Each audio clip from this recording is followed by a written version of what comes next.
ஒரு கிராமத்துல ஒரு வயசான தாத்தா இருந்தாரு. அவரை பார்த்ததுமே எல்லாருமே என்ன செய்வாங்களா, அலறி ஓடி போயிடுவாங்க.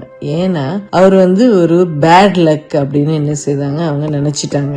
ஏன்னா அவரு பார்க்கும்போது எல்லாருக்குமே ஒரு சந்தோஷமா இருக்கிறவங்களுக்கு கூட என்ன ஆகுமா, கவலை வந்துருமா. ஏன்னா அவர் அவ்வளவு டல்லா இருப்பாரா, முகத்துல சிரிப்பு இருக்காது, எப்பவுமே என்னடா இது நம்ம வாழ்க்கை அப்படின்னு சொல்லிட்டு கோவமா இருப்பாரு, சோகம் இருக்கும். அப்புறம் என்ன செய்வாரு, அவரை பார்த்ததுமே எல்லாமே என்ன செய்வாங்கன்னா அவாய்ட் பண்ணி ஓடிடுவாங்க. ஒரு நாள் என்ன ஆச்சுன்னா, அவருக்கு 80 வயசு ஆச்சு. அப்போ திடீர்னு எல்லா வில்லேஜஸ்க்கும் அங்க கிராமத்துல இருக்கிற எல்லாருக்குமே பார்த்துட்டு ஒரே ஆச்சரியம். அந்த தாத்தா எப்பவுமே மாதிரி சோகமா டல்லா இல்லாம ரொம்ப ஹாப்பியா இருந்தாரு, சந்தோஷமா இருந்தாரு. இப்போ எல்லாரும் கூடி என்ன ஆச்சு உங்களுக்கு, திடீர்னு நீங்க இப்படி டிஃப்ரெண்டா இருக்கீங்களே அப்படின்னு பார்க்கும்போது அவர் சொன்னாருங்களா, நான் சந்தோஷத்தை தேடி ஓடல, 80 வருஷமா என்ன பண்ணேன், சந்தோஷம் இல்ல இது இல்ல அப்படின்னு சொல்லிட்டு கம்ப்ளைண்ட் பண்ணிட்டு என் வாழ்க்கையை நான் என்ன செய்தேன், வேஸ்ட் பண்ணிட்டேன்.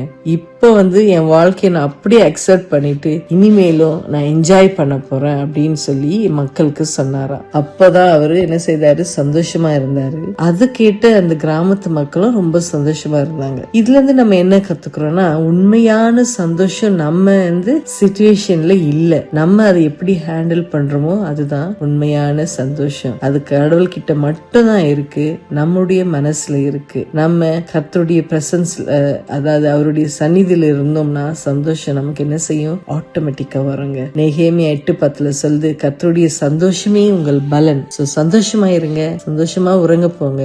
தேவன் உங்களை ஆசீர்வதிப்பாராக. Good night.